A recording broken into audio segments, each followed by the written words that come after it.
Because you are well-informed people not dependent on television advertising for your information, you know that Canada and Michigan entered into a binding agreement on the 15th of June of this year, whereby Canada will pay all government costs on both sides of the river and guarantee the private sector contractor for the construction of the proposed new international trade crossing between Detroit and Windsor. Millions of dollars have already been spent, probably more accurately, tens of millions of dollars have already been spent by the owners of the Ambassador Bridge, the Maroons, deliberately to confuse Michiganders about the nature of that deal. Their spending, however, cannot change the fundamental fact. The bridge will cost the state of Michigan nothing, meaning nothing said in those TV ads is true. Nothing. You are fortunate in Sault Ste. Marie, both Michigan and Ontario, relative to Detroit and Windsor. You haven't been marooned. That, by the way, is a relatively new word. It's spelled M-O-R-O-U-N-E-D. It's not yet in the dictionary, but if Proposal 6 were to pass on November the 6th, it almost certainly will become the word that people use, the cognoscenti use, to describe Michigan's economic fortunes going forward. It refers to a scenario in which the economic development interests of an entire region are taken hostage by a greedy monopolist without regard to the jobs impact on literally millions of people. I tell you, you want to avoid being marooned if at all possible. Now, while not affected as much as in Southeast Michigan, sadly, the Sioux are somewhat caught up in this as well. When I was last in the UP in Marquette on September the 14th, hosted by the Lake Superior Partnership and Amy Klickner, Mickey Blashfield, the communications czar for the Maroons, attended my speech and taped it. While there and in other appearances, he tried to poison Yoopers against the new international trade crossing. Pitting people against one another is something Mr. Blashfield spends a lot of time doing. Or trying to do anyway. His arguments range from Chinese steel will be used in the new international trade crossing, wrong, and he knows that's wrong because both governments have already made clear that only US or Canadian steel would be used, thereby constituting an actual opportunity for the Upper Peninsula. To Michigan, money will be spent on the new international trade crossing, meaning it can't be spent on roads in the UP. In fact, as in the case of everything said in the Maroon TV ads, the truth is the opposite of what Mr. Blashfield was saying. The governor has negotiated an ingenious arrangement with the U.S. Federal Highway Administration, whereby the $550 million that Canada will pay, that never flows into Michigan's books and therefore isn't a loan, notwithstanding what Mr. Blashfield said on Flashpoint on Sunday, that $550 million to connect the new bridge to I-75 can count as Michigan's share of federal 4-to-1 matching funds, meaning that while our $550 million never enters Michigan's books, it actually elicits for Michigan $2.2 billion in federal highway funds usable for road and bridge construction anywhere in Michigan. A good chunk of that, no doubt, will be spent in the UP. So far from there being a trade-off between spending on the NITC and on roads and bridges elsewhere in Michigan, the NITC actually causes more money to be available for road and bridge construction elsewhere in Michigan. Now, consider for a moment the potential impacts of Proposal 6 on Sault Ste. Marie, this area, if it were to pass. Proposal 6, of course, is the proposed constitutional amendment exclusively funded by the Maroons, on which they've spent many millions of dollars this year. One possible outcome, subject to what inevitably would be protracted court cases if this were to pass, is that Proposal 6, because of how badly worded it is, would cause all bridge and road construction anywhere in Michigan to come to a halt.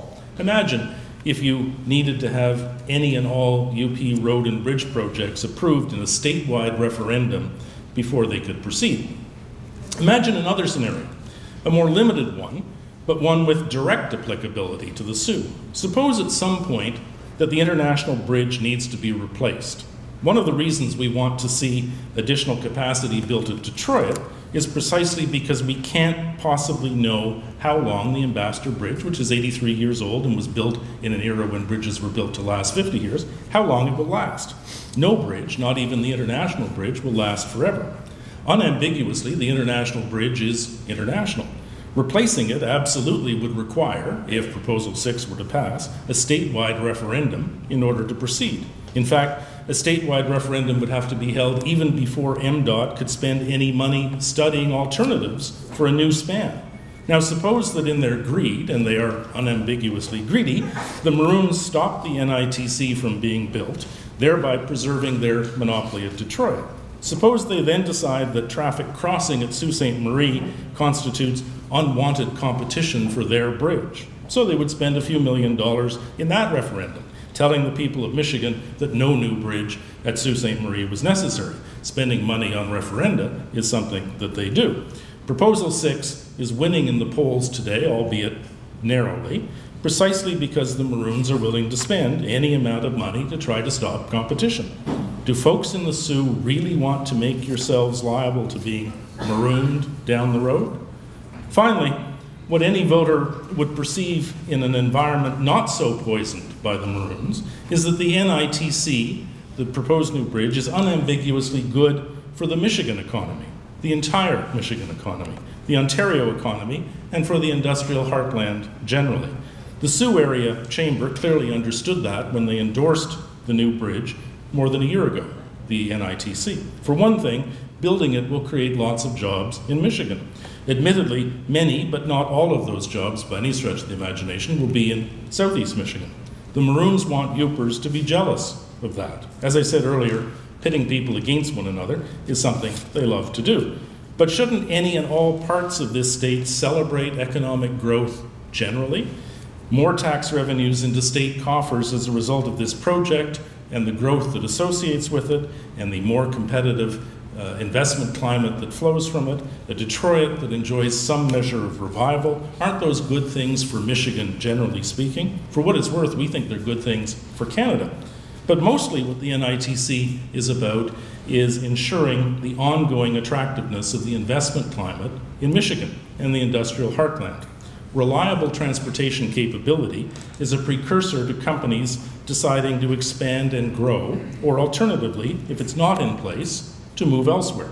The Maroons' pessimism about the future of the Michigan economy is completely unfounded, except, of course, that through their actions, they can contribute to exactly that scenario.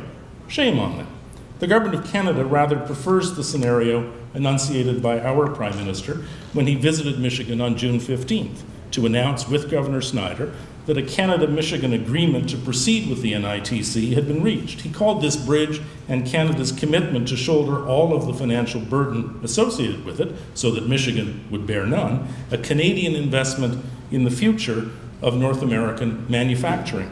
That's something we believe in, and we would encourage all of you to do so as well.